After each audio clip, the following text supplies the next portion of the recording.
Bila kita sebut hadis, hadis ni ada beberapa makna lah. Yang pertama sekali, hadis bermaksud diddul qadim, benda baru, lawan kepada yang lama. Hadis juga bermakna kalam. Kalam, cakap ni bermakna dipanggil dalam bahasa Arab hadis. Jadi makna hadis yang kita nak bincang ni, makna itulah kalam. Tapi hadis bukan semua kalam Nabi. Ada hadis yang perbuatan Nabi. Tapi kenapa dipanggil hadis itu dengan hadis, sedangkan bukan semua hadis itu kalam Nabi? Litaghlib. Kerana yang banyaknya adalah ucapan Nabi. Kan? Macam orang tanya tuan-tuan lah, hari ni saya pakai baju warna apa?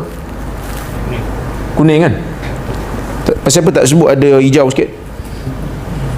Kerana yang majoriti tu yang kuning. Maka kita sebut yang obvious. Sebab itu ulama hadis dia panggil hadis, walaupun hadis itu ada perbuatan Nabi, tapi kita panggil yang, kita namakan yang obvious, yang biasa, yang ghalib.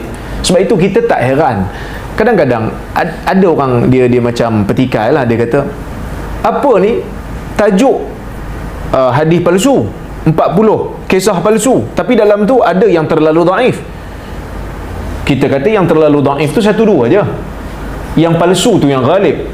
Bacalah kitab ulama, baca kitab ulama, tengok yang mengumpulkan hadis-hadis palsu. Ada hadis yang tak palsu dalam tu, yang terlalu dhaif, yang matruk pun ada. Tapi kenapa ulama letak nama dia sebagai maudhu', mengumpul hadis-hadis maudhu'? Sebab yang itu yang ghalib, yang itu yang biasa, yang itu yang majoriti. Dia melihat kepada yang obvious. Sebab itu kita bila tajuk ni jangan duk petikai sangat. Sebab ulama dulu duk buat, kadang-kadang kita duk petikai, kita nampak macam kita tak baca kita dulu, nampak macam kita tak baca kita dulu. Bila hadis itu difahami secara bahasanya, bermaksud perkataan, dari segi istilah maksud apa hadis?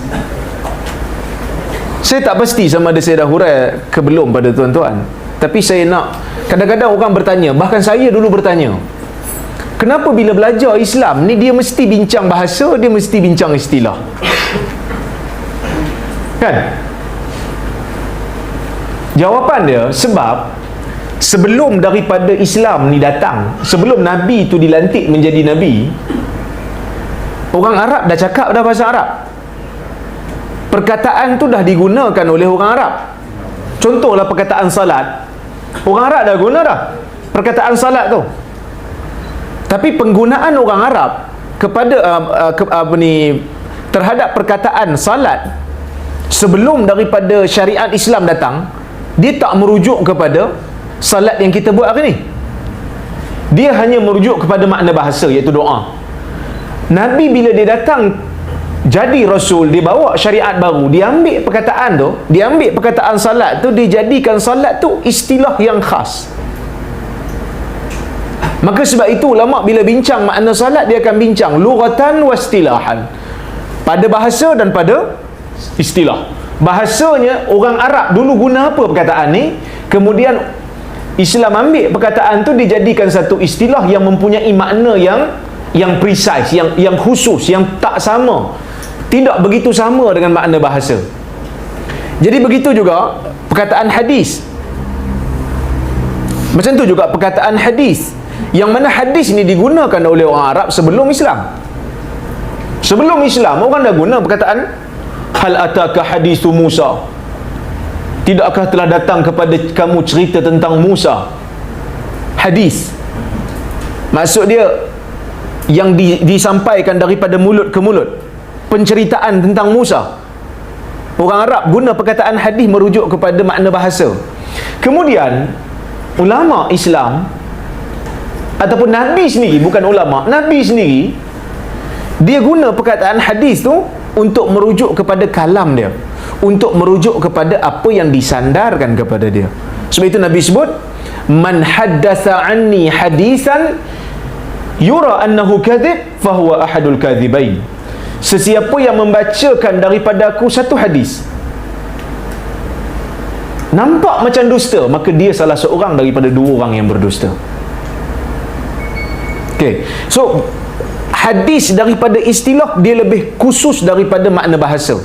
Dia bukan semata-mata cakap, dia bukan semata-mata cerita, tetapi dia bermakna apa yang disandarkan kepada Nabi, sama ada yang disandarkan itu berbentuk perkataan, perbuatan, perakuan, ataupun sifat kejadian, ataupun sifat yang berbentuk akhlak.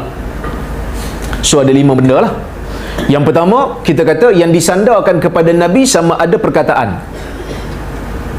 Sebab tu disebut perkataan dulu, sebab itu yang majoriti lah. Perbuatan, perkataan sahabat dengar Nabi sebut, maka sahabat riwayat, yang tu hadis. Perbuatan, sahabat tak dengar tapi sahabat nampak Nabi buat, maka sahabat riwayat, itu juga hadis. Yang ketiga, perakuan, Nabi tak buat, Nabi tak cakap, perkara berlaku depan mata Nabi ataupun berlaku di zaman Nabi dan Nabi tahu, tetapi Nabi tak bantah, kan? Itu juga hadis. Nabi tak bantah. Ada orang kata Nabi diam. Tak semesti Nabi diam. Kadang-kadang Nabi tak diam, kadang-kadang Nabi ketawa, kan? Kalau perakuan tu semata-mata diam, kalau Nabi ketawa, tak jadi lah, kan? Nabi tak ingkar, Nabi tak bantah. Kerana Nabi ni kalau dia tak bantah, maknanya benda tu betul, benda tu boleh. Sebab Nabi tak akan diam dalam perkara yang maksiat. Nabi akan beritahu benda ni tak betul. Sebab itu kaedah dalam usul fiqh kata la yajuzu ta'khirul bayan an waqtil hajah. Tak boleh Nabi kaedah dia, tak boleh Nabi ni bila orang tu perlukan penjelasan, Nabi tak boleh diam. Nabi kena bagi tahu penjelasan kat dia. Tu kaedah dalam usul fiqh. Bila Nabi diam ataupun bila Nabi tak ingkar, Nabi tak bantah, itu hadis. Hadis yang dipanggil sebagai takriri, hadis perakuan daripada Nabi. Nombor 4, sifat khilqiyah. Sifat bentuk tubuh Nabi. Rambut Nabi macam mana, kulit Nabi macam mana, warna kulit dia, tinggi Nabi tinggi mana, hidung Nabi macam mana. Ini juga hadis, termasuk dalam hadis. Dan akhlak Nabi, akhlak yang diriwayatkan oleh sahabat daripada Nabi, akhlak juga termasuk dalam hadis.